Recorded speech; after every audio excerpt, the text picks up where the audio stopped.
Hello, everybody. We are with a new interview with a great guy. Oh my God. Amazing. That looks fantastic. We are going to do an interview with Felipe Rose, a great guy from the village people, the Indian guy, El Indio with that big uniform. Thank you very much, Felipe, for your time. How are you, my friend? Estoy muy bien, muchas gracias. Gracias por tenerme aquí en el show. Thank you for having me on your show tonight. And Oh, yeah. happy Pride. Happy Pride there. Yeah, because it's Pride also in Argentina, no? And all around the world, and all around the All around the world. world, of course, Yeah, of yes. course. First, thank you very much for your time for this interview. I'm very happy for this one. I really love all your career, and the new stuff that you are doing are amazing, and we are going to talk about it right now in this interview. First, I wanna, if you can tell us, how did Village People originate? The beginning, because you were the first one. You was the first Right. one. The first encounter with the two ex-producers that saw me in clubs in New York City.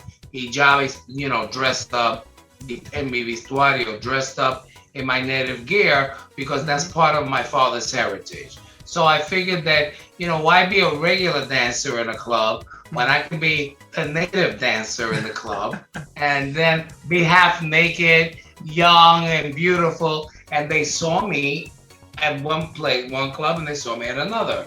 And then they approached me with the idea that they wanted to do something with me. But when you tell somebody that late at night, it doesn't sound too. It doesn't sound too good. I said, no, you don't. You're not. No, I don't want to do anything with. No, no, we're producers. We're producers. Oh. So they told me, what they were gonna do, and at first it was gonna be a recording project for the sound of my bells on my ankles because you Uh-huh. could hear me dancing. And then like 2 months later, the concept changed, and then they told me to go to a little office on the east side of Manhattan Mhm. to see the concept, to hear about it, and to see in the drawing of like little men with microphones, and then of course I was drawn in, so they Oh. had me with a face and the headdress, and then they had a biker, a cowboy, a Oh. construction worker, and I thought, well, what's this? They said it's gonna it's gonna be a new group. It's gonna be a new group. I said, you're kidding. This is awful. This is terrible. Whose idea was this? And they were like laughing at me. And they were like, no, you don't understand. This is going to be worldwide. And it's going to be the first, like Donna Summer gave disco a song, gave Oh. disco a face. Well, we are going to be the stamp, the face for the LGBTQ community in popular dance music. And we're going to sing about the gay lifestyles and all that. And I thought, that's a really stupid idea. But you know what? It's good to have that attitude because that way you don't expect you're pleasantly disappointed if it doesn't work out to be everything that they Yeah. said it was gonna be. So you try it, or the timing, I was at the right place at the right time. They held auditions throughout the country. They picked out the guys. So it was almost like a star search, kind of like America's Got Talent Oh, or okay. the Voice. They didn't do the Voice like the Voice because basically the people auditioning would show up, and according to type, character type, like Mhm. Glenn with the big mustache, he's in heaven right now. What a great guy. Yeah. He came in and he sang. He came in and he was actually a toll collector on the Brooklyn Battery Tunnel, and somebody dared him to go to the Oh. audition. I dare you to go. So Wow. he went, and he actually rode a motorcycle. So he went to the audition and he sang Danny Boy that he does in the movie, and he got the part because of the black clothes he was wearing, because he was riding his bike that day Yeah. anyway, and then his mustache. He actually trivia. He has Glenn Hughes has the second famous mustache in the world. So the So rest was history. I was at the right place at the right time. I said, let me see how long this is gonna go. We did the first album. Oh, that was fun. Oh, we're on TV. Okay, now we're doing the second album, Macho Man, and we did that. And then that was on AM radio. You were way too young to remember AM radio. Like now we have FM and now we have satellite radio. yeah. So, it was, we were working so much and so many, traveling, doing, checking into the hotel, going to the record store for record promotion, not Record World, Peaches or Tower Records. Oh, Those okay. are like the two big ones. The Mhm. two big ones. Then we go to the venue, we have dinner, then rest in the dressing room, and then you do the show, and then you go back to the hotel. So the first time you go see the hotel is like when you finish work. You don't even see the hotel when you come from the airport. So we were doing that a lot. We were touring, and then on the record charts, you could see the sales of records go up. Wherever we went, the record sales went up. And in your opinion, was it difficult to integrate Village People? 70s, 80s, the gay community. It was hard to work with Village People in those times? I don't think so. I think that pretty much the marketing took care of itself, and then the first album catered to the gay community, and that was only in the clubs. And it didn't get to radio right away. The second album, Macho Man, that went mainstream to all of America, all the kids, all my friends' aunts and the girlfriends with the records and the boys that thought, oh, I want to be like these guys. So it was marketed in different ways as each album came out. But the base audience, the base audience of the group is the gay community around the world. If you could go back in time, would you change something of your life? I don't think. No, I think about that. And after I've just left the group 3 years ago, maybe 4 now. No, actually, I don't think that everything was supposed to happen the way it was supposed to happen. And I don't feel my age. I don't look my age. I hang out with 20-year-olds.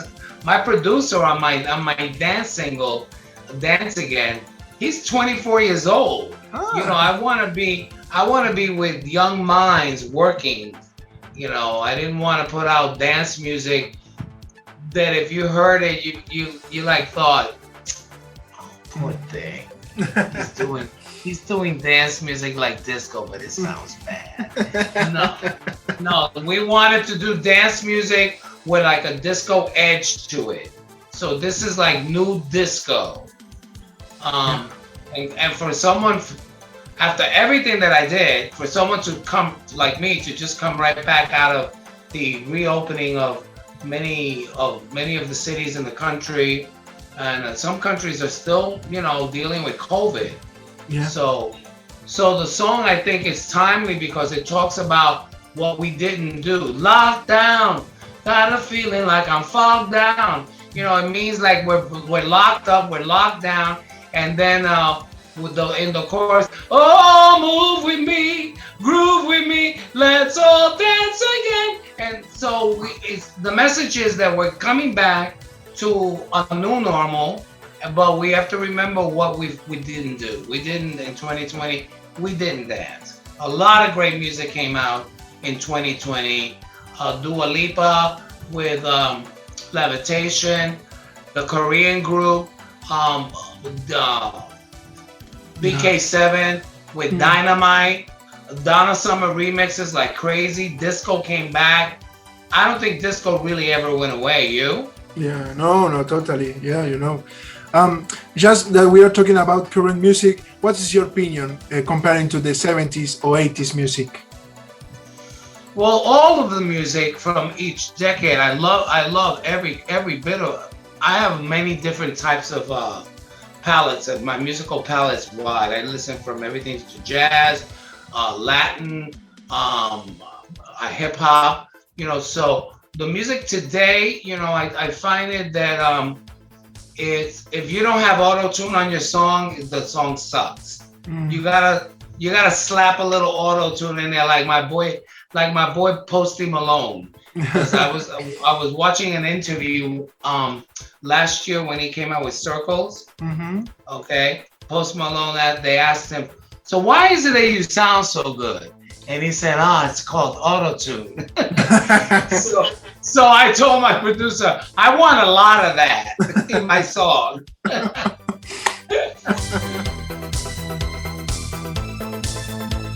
Going back again to the 70s, which is your favorite song from Village People?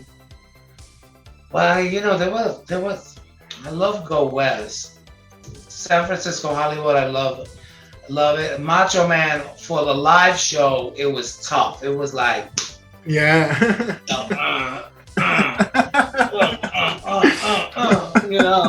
It was just a tough kick-ass macho song. I love it. I love it for that reason. So there were many reasons why I love a lot of the songs. The way they came out, they were strange. The titles and some of the ways they wrote the music was strange, but it was okay. It worked. Go West came from the idea that the producer Jacques Morali heard a classical piece of music, Pachelbel and Canon D minor, and he said, I'm going to write a new song.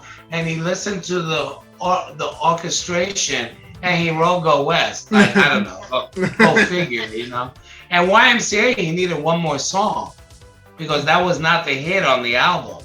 Not till Neil Bogart, the president of Casablanca Records, got it, that then he said, okay, this is the hit, not the other one.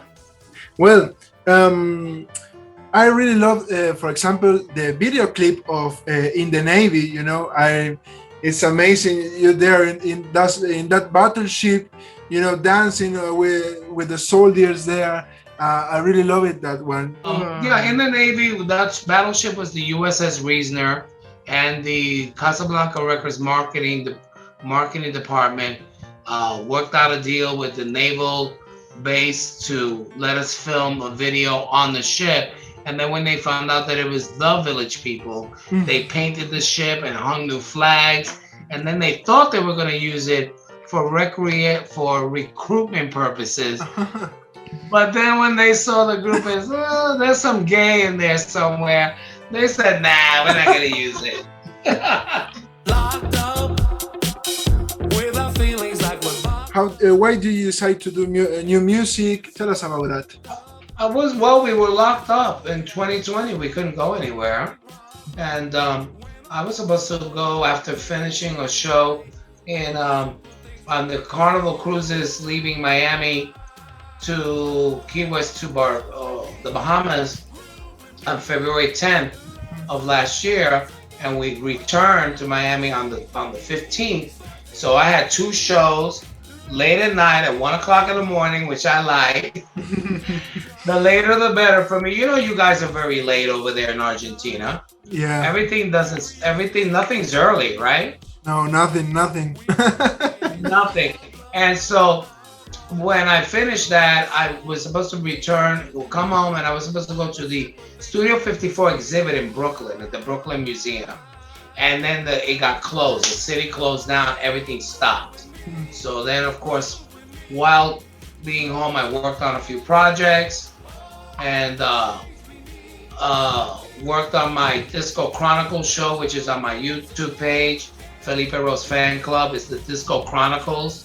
And then I started writing ideas for, I felt like I wanted to write something that would be the capsule for this moment. That this song is about going back after a lockdown and the place that we've been. Don't touch me, don't come close, but it's nice to see you, but now let's all dance again. Because you don't need to be close to dance, you can just all dance in the same space, And so basically that's what the song is about, coming out of the pandemic and last year and going into the recording studio on my birthday on January 12th. I went in with my two songwriters and producers, Tyler Safford and Benny Harrison. And I came in with the idea that, you know, I want to dance again, and I have these lyrics, and they listened, and they said, well, we got something here. Let's start building the song. And so 5 hours later, we played it back, and we think we got something here. And that's how. And then when you know if there's something there, you just keep working on it. And so that's what we did. Then he got his 2 shots of the vaccine. Oh, okay. Then I got mine. Then Benny got his. So we were able to meet back in the studio to keep recording vocals and all that. You know, sometimes wearing a mask, sometimes not. Still being careful. And the finished product is my post-pandemic dance song. Kind of weird, but it's got a good message. It has a really good message. Yeah, and sounds great. I say to you, I love the song. It's really fantastic. I love it. So congratulations for that. Congratulations. Thank you very much. I hope that there's interest so that I already have my show ready. I put a show together last year, but I'm putting a shorter one now. But I hope that, you know, that Argentinians love the song and buy it enough so I can go down there to tour. Yeah, I will love it. That would be great. That would be fun to see Argentina that way. Yeah, I can imagine, you know.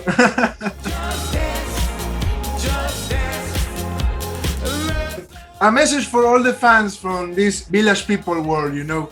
A message to all of us, who love music, and all of us who live different lives and your different sexual preference and religion, and that we're really the children of the universe. We're children of this planet, and that, you know, we need to live our lives with joy, with kindness, and to always remember that, you know, it's not about us. It's about your kindness.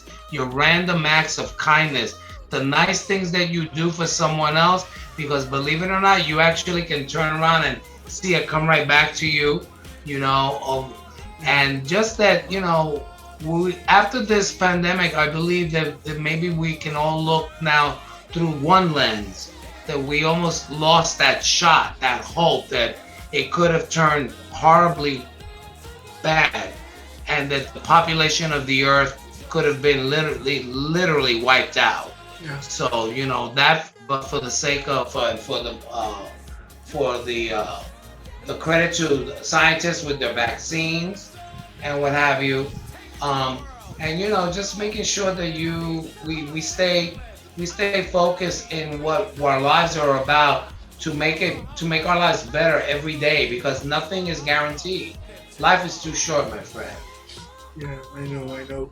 So happy Pride to everyone around the world. And Lautaro.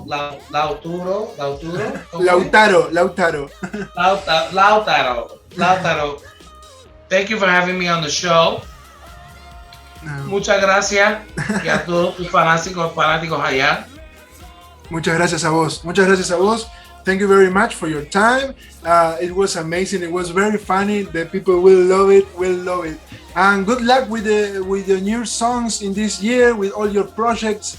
I will put in the description of this video the new single of Felipe, so everybody can listen. And also the Disco Chronicles on YouTube.com, the Felipe Rose Fan Club, and listen to some great stories by people that were there during the 70s. You have to listen to all 5 episodes right now. I will do the it. last one next week will be ending season 1 will be Linda Clifford from If My Friends Could See Me Now and Runaway Love. So she's another legend. Yeah. So Lautaro. Take care, my friend. Oh, thank you very much. Saludos a todos allá. Thank you very much. Gracias. Ciao. Bye.